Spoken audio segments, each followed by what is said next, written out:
Now, the United Nations Security Council has removed sanctions on Syrian President Ahmed Al Sharaa. The council voted in favor of a U.S. resolution to lift the sanctions ahead of the Syrian leader's White House visit next week. The resolution was approved by 14 members of the council, while China abstained. The vote delisted Al Sharaa and his Interior Minister Anas Hassan Khattab from the ISIL and Al-Qaeda sanctions list. Colleagues, with the adoption of this text, the Council is sending a strong political signal that recognizes Syria is in a new era since Assad and his associates were toppled in December 2024.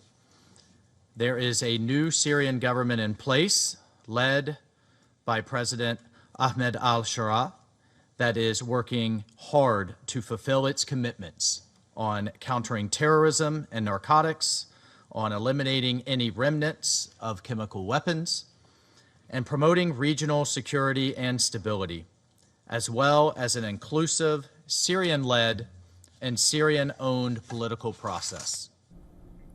The formal lifting of sanctions is largely symbolic, as they were waived every time Al Sharaa needed to travel outside of Syria in his role as the country's leader. An assets freeze and arms embargo will also be lifted. Now, firmly affiliated with Al-Qaeda, Sharaa's group HTS was delisted as a terrorist group by Washington as recently as July. Now, since taking power, Syria's new leaders have sought to break from their own violent extremist past and present a moderate image of foreign powers. The move was lauded by Syria, with Foreign Minister Asad al-Shaibani writing on X. Syria expresses its appreciation to the United States and to friendly nations for their support of Syria and its people.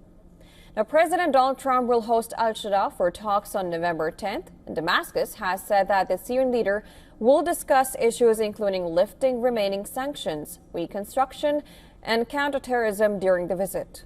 Trump has expressed hope that Syria will join other Arab countries that have normalized ties with Israel under the so-called Abraham Accords.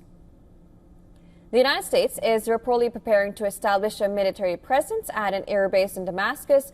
Now, a report citing multiple sources said that this will help enable a security pact that the Trump administration is brokering between Syria and Israel.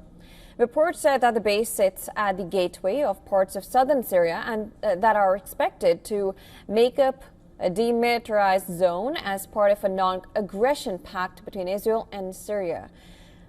Though it will be Shara's first visit to Washington, it will be a second to the United States after a landmark UN trip in September, where he became the first Syrian president in decades to address a UN General Assembly in New York.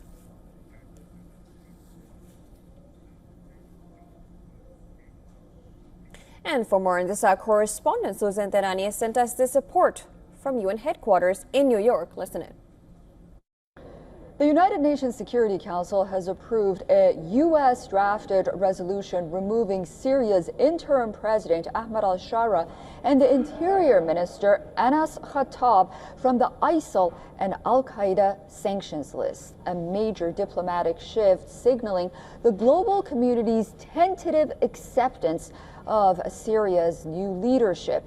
The United States, as the pen holder, secured broad backing from council members after revising the draft resolution and removing controversial carve-outs on funding and arms transfer. For Syria, the delisting lifts long-standing restrictions on travel, finance, and other issues. It also strengthens President Al Sharaa's hand ahead of an upcoming meeting with U.S. President Donald Trump at the White House, where discussions are expected to center on Syria joining the U.S.-led global coalition to defeat ISIL and re-entering the international fold after more than a decade of isolation. Susan Tehrani reporting from New York for WION World is One.